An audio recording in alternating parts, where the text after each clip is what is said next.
everybody, and welcome to Alan History Node. In this video I'm looking at UK politics, and I'm looking at the influence of the media, in particular the influence of the media on elections. So this is the final one of my component 1 videos for the moment, and this should mean that we have complete coverage on my A-level politics playlist of everything you need for Unit 1, and I'll shortly be cracking on with all the stuff for Unit 2. So the channel is starting to get some really good coverage now for A-level politics.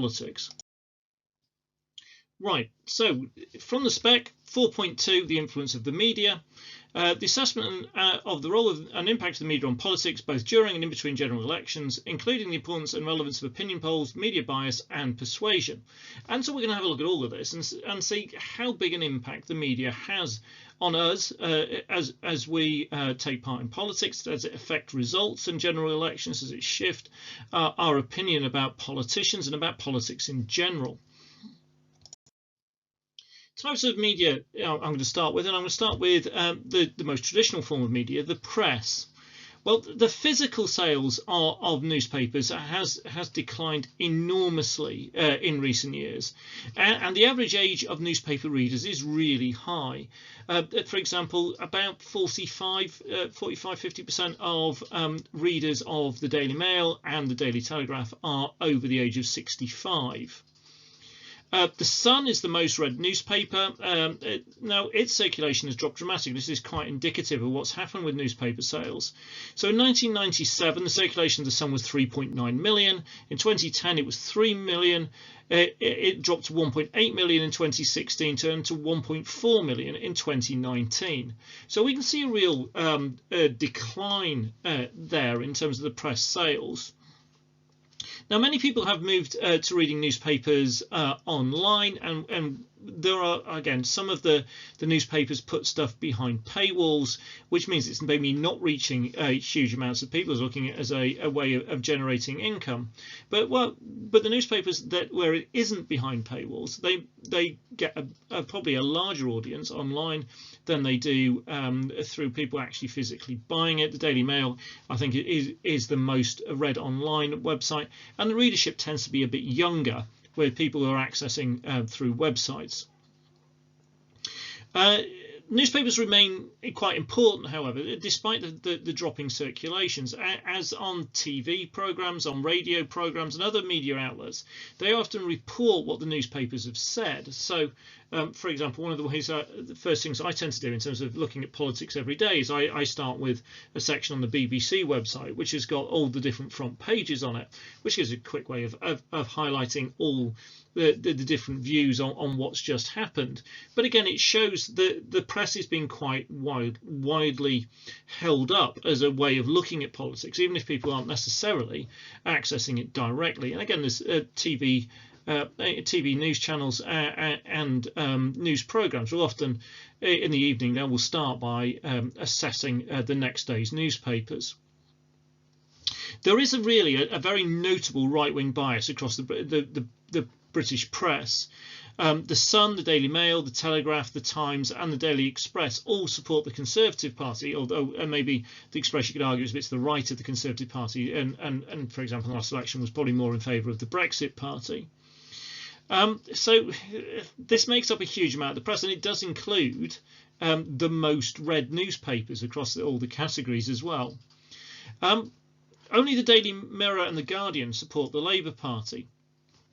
And again, there was in the most recent elections an extra kind of level to this, though. Although the Daily Mirror and the Guardian supported the Labour Party, they weren't necessarily great fans of Jeremy Corbyn. The Independent is essentially what it says it is. It's fairly politically neutral, and this means it's probably closest to the Liberal Democrats, as it sits very centrally on the political spectrum.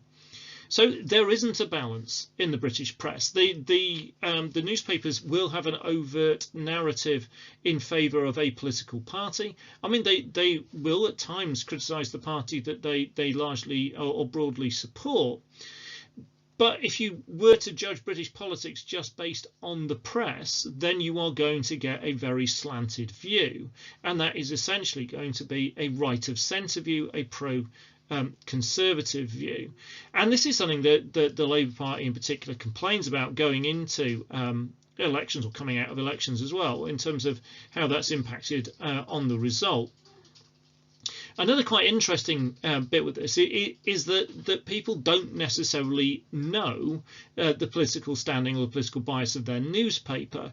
So people might well be reading a paper and take it as factual representation of politics, rather than necessarily always knowing that there's a very strong political narrative going behind it, and in terms of what's selected and what's written about as well. So the press can have an important role. TV is probably the most consumed of medias, and it's also the one that's under the kind of the strictest restrictions. So UK TV news and political coverage should be balanced and neutral. And so this is the idea for all the channels in the UK. It's most important, of course, for the one with the most public funding, which is the BBC. Now, there have been accusations at the BBC of political bias, and we'll look at some of the examples of this later in terms of the 2019 election. The fact that it's had accusations on both sides might maybe suggest that it's doing what it's supposed to do and being neutral. But the perceived leanings on it can have quite a big impact in terms of outcomes. There is of TV declining viewing figures, just a bit like there's declining readership of newspapers. And this is, again, it's all about the shifts in media, and again, it's partly generational. The older generations are more likely to watch live TV, whilst the younger generations are far, far less likely to consume TV in that way. But there is an overall trend. If we look at the leaders debate in 2010 was watched by just under 10 million people, 9.6 million. The equivalent in 2015 had 7 million people watching it, and this was the debate on ITV. In 2017, only 3.5 million watched the debate, and this was the one notoriously where May did not attend. Now, we also now live in the age of 24-hour news channels, means that there's been much more news coverage than there's ever been before. This can lead to things where stuff gets kind of sensationalized or made a big deal of that isn't maybe such a big deal, because there's 24 hours of news programming to fill.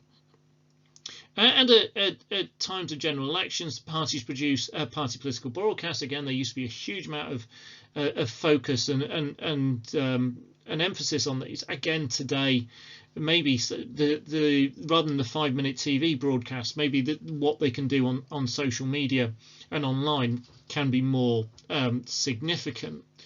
So the TV can have quite a big impact, but it should be, broadly speaking, neutral. And again, what you'll find, however, is lots of people with quite strong views of whether that is the case. The radio, again, a favourite way of mine of getting political news updates is, again, it is possibly in decline, particularly with the advent of the internet. Now, the kind of media politics coverage you get on radio can be from, if you've got, for example, mainly a music channel, then you might just get small and very simple regular news updates. But there are some channels that have much more detailed analysis, things like Radio 4, BBC 5 Live, and they will have endless kind of news and politics programs with interviews with politicians, which can and it can be quite challenging. You can kind of get some really kind of tough questioning of politicians on that. They also run things like phone-ins in which members of the public will have an opportunity to debate current events, and again, this can be a way in which people can be informed. Again, the idea is things like the BBC, the radio coverage should be neutral, and they should offer people on both sides. And sometimes it can maybe give a slightly false impression, because you get a feeling that everything has two equal sides to it, whilst actually the reality might not be quite the same. Online media is obviously the growth area. Now, it's not subject to the same kinds of rules and regulations as the other forms of media in terms of TV and radio. So it is often very, very partisan. So you've got people who very strongly support one party or one political set of ideals, and they tend to hammer home on those. And with the lack of regulation, you do get some highly inaccurate information available online, and so it can be seen as promoting this whole idea of fake news. And people often operate in what we call echo chambers, in which they only hear views similar to their own. We saw this a lot around the Brexit issue, where you'd have people who were Remainers, and they interact with people online, but all they ever really interacted with was other people who believed in Remain, and the same from people who favoured in Brexit. And so people end up with an idea that their particular view set, and the view set shared by the people that they follow and the people that they're friends with online, is just the universal view that everybody holds. There really is something in here in suggesting that the mainstream media really is losing control of the narrative in terms of politics, and therefore often the social media and online media can lead the way, and then the press and the TV and the radio are left catching up.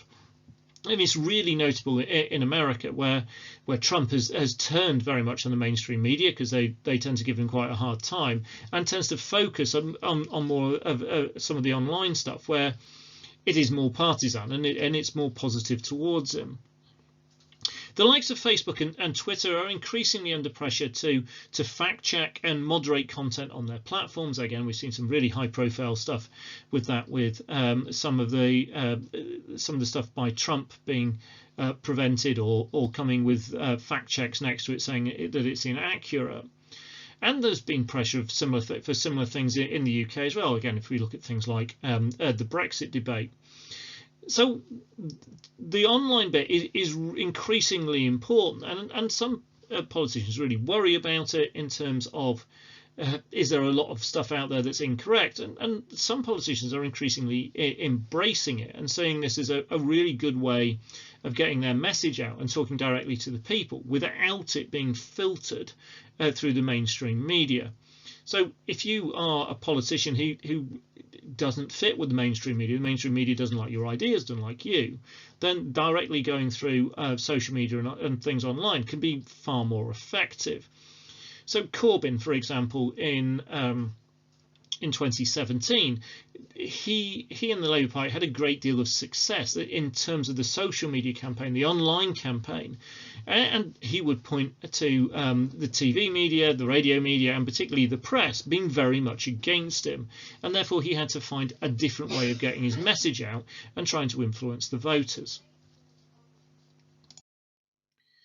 One of the most controversial bits in the media is opinion polls. Now, these are surveys of public opinion that can give details on the public's intentions in upcoming elections, their feelings about particular policies or events, or their feelings about party leaders at a given time. Again, it's one of these things that really fills time in our kind of endless online and 24-hour TV channel media, where lots of people, we're really interested to see how it's going. Again, for example, at the moment, run up to the American election, you get huge attention. Run up to any of the general elections in the UK, you'll get huge focus on it. So they're used by the media to analyse and make predictions.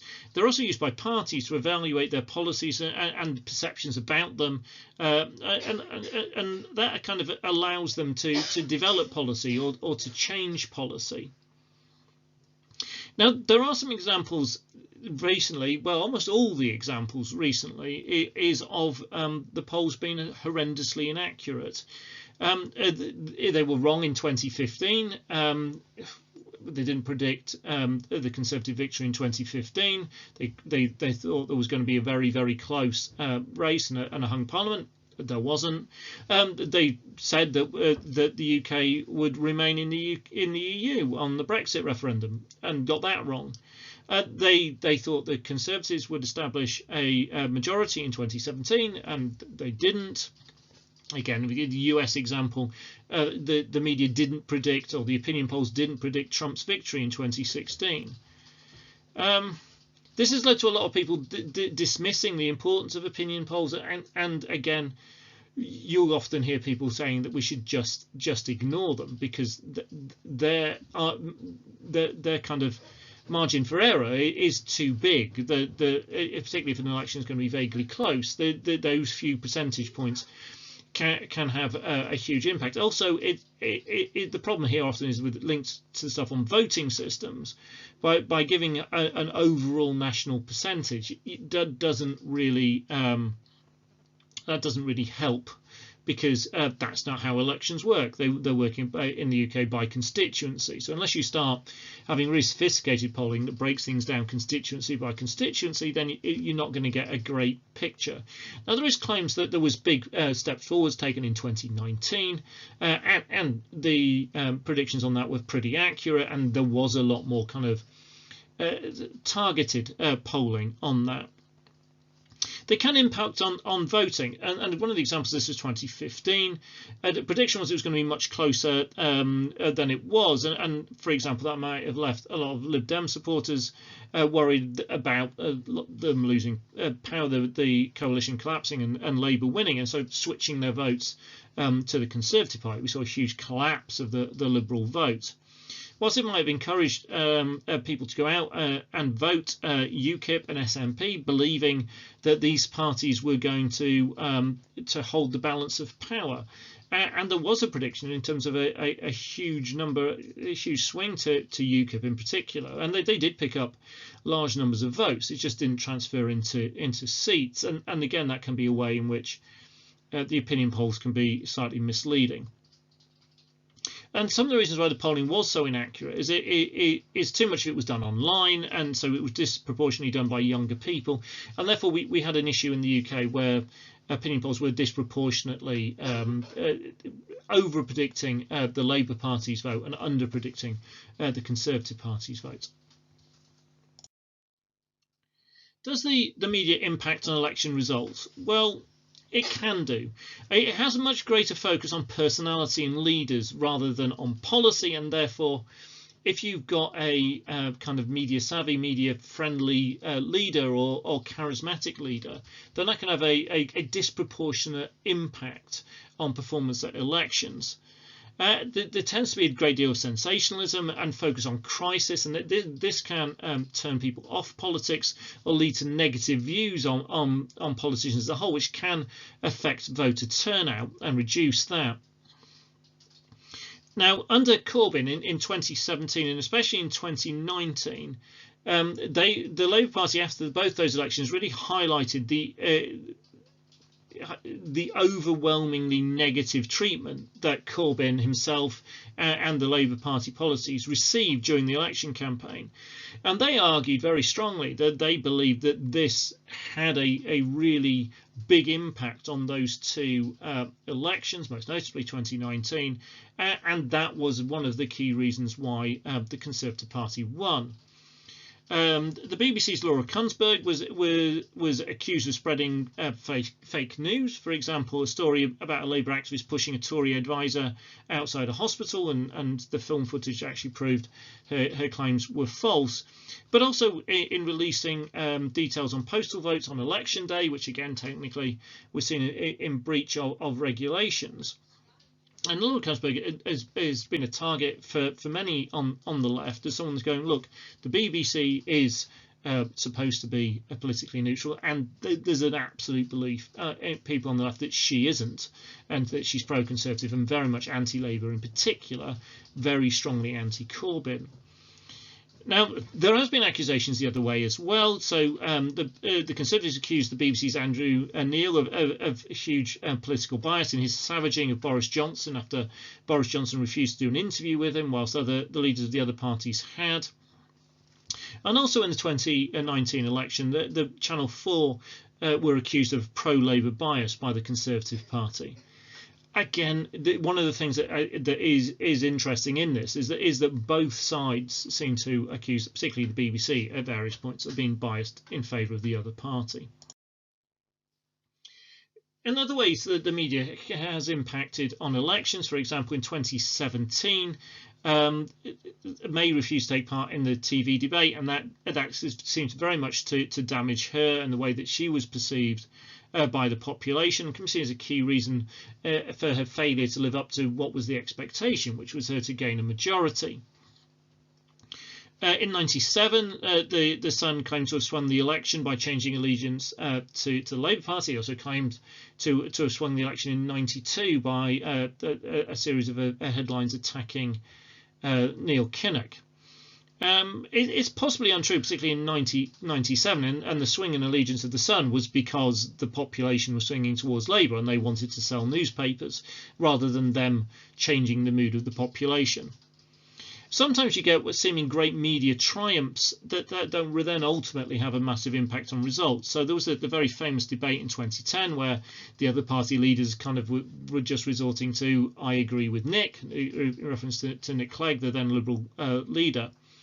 But actually, the Lib Dem vote ultimately only increased by 1%, and actually in 2010 they lost seats. I mean, obviously really important for election for them because what they did gain was part in the coalition government. But there was no massive shift to the Lib Dems, even though the media seemed to say that he performed really well. In between elections, the media impact doesn't go away. I mean, it can really reinforce negative views about politicians with focus on sleaze and scandal, for example, expenses in 2009. Obviously, this stuff sells newspapers. This gets people tuning in to TV channels, but it can then lead to an overly negative view on politics. The media can do a really important job in terms of holding politicians to account, creating public pressure to change policy. So again, we could see there's this huge media storm over exam results during the COVID crisis, and we saw changes of policies on that. So you could see the role that the media, not only the mainstream media but also social media, could well have played in that.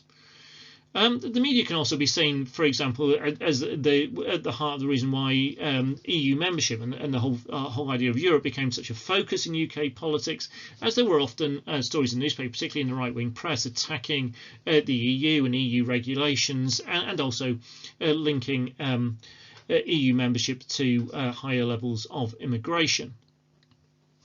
The media also is really important in the fact that it pokes fun at politicians. Programs like Have I Got News For You or Mock the Week or Spitting Image, and again, this can be seen as all part of kind of scrutiny and holding politicians up to account.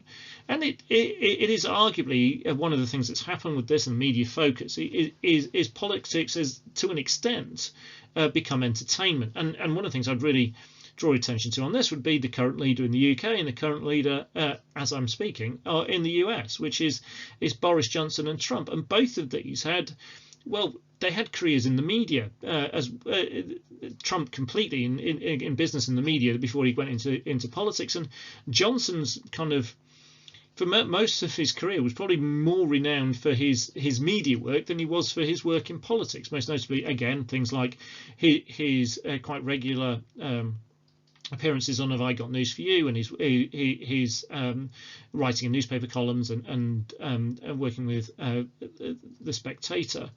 So we probably are getting to the point where media and politics are really blending together in a way, and performance in the media and a positive profile in the media seems to be enormously important in terms of election performance.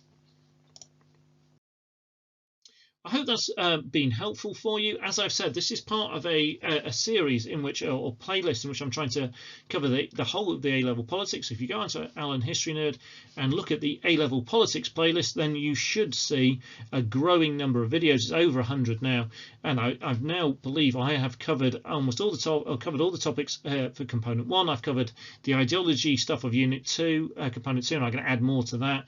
And I've covered a reasonable amount, and will continue to cover more of the USA Component 3. So loads of stuff on there. Subscribe to the channel and get notifications as more is added, and I'm hoping by the end of this academic year I will have the entire spec covered. Thank you very much for watching.